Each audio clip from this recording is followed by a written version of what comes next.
से 13 अक्टूबर तक होगा श्री मनकामेश्वर रामलीला महोत्सव। बागेश्वर धाम के धीरेन्द्र शास्त्री को लाने का प्रयास। श्री मनकामेश्वर मंदिर में हुई रामलीला महोत्सव के लिए आम सभा, प्रशासन से गढ़ी ईश्वरा दिग्नेर में व्यवस्थाएं सुधार की मांग। जनप्रतिनिधि करें सहयोग। बता दें कि एक बार फिर से शहर के निकट स्थित गढ़ी ईश्वरा दिग्नेर की सड़कें जगमग होंगी। एक बार फिर से राम दरबार सजेगा और मार्ग में राम बारात भी निकलेगी। बस प्रशासन प्रयास करे और आस्था के समागम में सहयोग को आगे आए। इस मांग के साथ श्री मनकामेश्वर रामलीला महोत्सव के लिए आम सभा भी रखी गई। शुक्रवार को रावतपाड़ा स्थित श्री मनकामेश्वर मंदिर परिसर में रामलीला महोत्सव के लिए आम सभा का आयोजन हुआ। महंत योगेश पुरी ने बताया कि हर वर्ष की भांति इस वर्ष भी शारदीय नवरात्र के अवसर पर 3 से 13 अक्टूबर तक श्री मनकामेश्वर रामलीला महोत्सव का आयोजन होगा। गढ़ी ईश्वरा दिग्नेर शमशाबाद स्थित श्री मनकामेश्वर बाल विद्यालय पर रामलीला मंचन होगा। वृंदावन के कलाकार पावन गाथा का मंचन करेंगे, जिसे देखने के लिए ग्रामीणों के साथ शहरवासी भी उत्साहित हैं।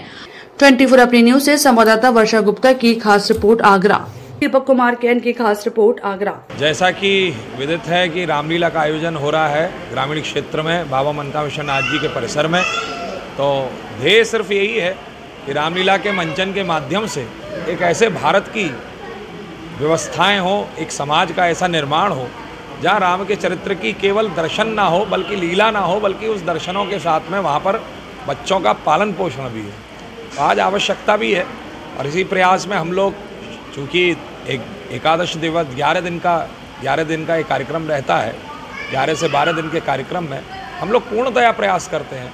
और वहाँ पर पिछली बार जैसा किया गया था तो उस कार्यक्रम में लगभग 8 से 10 हज़ार लोगों ने वहाँ पर बहुत बड़े भव्य पंडाल में वहाँ पर उन्होंने रामलीला का आनंद लिया था।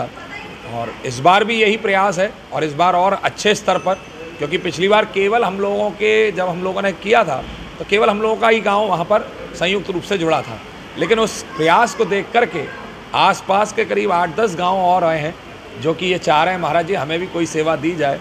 तो इस बार प्रयास है कि उन गाँवों को एक एक लीला, जैसे राम बारात निकलती है तो राम बारात में अपनी चलती हैं झांकियाँ, तो एक एक झांकी उन गाँव को दी जाए और गाँव वह वहाँ के लोग उन झांकियों को ले करके उसको जो है पूरे गाँव में जो है भ्रमण कराएं और जुड़ें। तो ये आप सभी लोगों के माध्यम से प्रयास ये भी रहेगा कि आगरा शहर को भी इस लीला का दर्शन अवश्य कराया जाए। और माध्यम से मैं अनुरोध करना चाहूँगा कि जो लोग पहुँच सकते हैं वहाँ पहुँच करके ग्रामीण क्षेत्र की बाबा मनकामेश्वर नाथ जी की रामलीला का आनंद लें। जिस तरीके से देखा जा रहा है राम बारात आने वाली है और उत्तर भारत की सबसे बड़ी राम बारात जी, तो जिस तरीके से रोडों की स्थिति आज बनी हुई है आज जी, तो आपने प्रशासन को कोई सपोर्ट करने की कोशिश की? देखिए, सबसे प्रमुख बात हमारा जो लक्ष्य है वह है हमारा ग्रामीण क्षेत्र।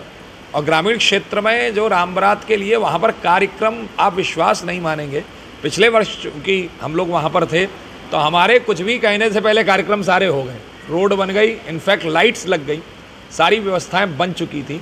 इस बार भी हम लोगों का प्रयास है कि देखते हैं क्या होता है और जो जो उसमें रहेंगी तो हमारा एक जो आसपास के जितने भी ग्रामीण क्षेत्र हैं उन ग्रामीण क्षेत्र के जितने प्रधान लोग हैं उन लोगों को साथ में लेकर के इस जो है कार्यक्रम को संयुक्त रूप से कराने का प्रयास। बड़ा सौभाग्य हमारा कि आज जो है आज के ठीक 2 महीने बाद जो है शरद नवरात्र पे हम लोग ग्रामीण क्षेत्र में प्रभु श्री राम लीलाओं का मंचन करते हैं। रामलीला का अवसर होता है, दशहरे का पर्व होता है। तो इस समय में हम लोगों ने गत वर्ष ग्रामीण क्षेत्र में करा था, काफ़ी सहयोग, अपेक्षित आशा से अधिक जो है सहयोग हमें वहाँ प्राप्त हुआ था और बड़ा सुंदर आयोजन हुआ था। वहाँ पे बच्चों ने, बुजुर्गों ने, महिलाओं ने, सब ने, नर नारियों ने असंख्य संख्या में वहाँ उपस्थित हुए थे। तो एक बार पुनः जो है इस वर्ष जो है वो 3 अक्टूबर शरद नवरात्र में 3 अक्टूबर से लेकर 13 अक्टूबर तक जो है ये आयोजन वहाँ रहेगा। राम जी की लीलाओं का मंचन होगा, राज्याभिषेक के साथ पूर्णाहुति होगी, मगर साथ साथ राम बारात का आयोजन भी रहेगा 8 तारीख को, 8 अक्टूबर मंगलवार को। और उसमें मठ का विचार है, प्रयास चल रहा है कि बागेश्वर धाम के हमारे धीरेन्द्र शास्त्री जी को उनको बुलाने के लिए कि उनका भी आगमन यहाँ हो।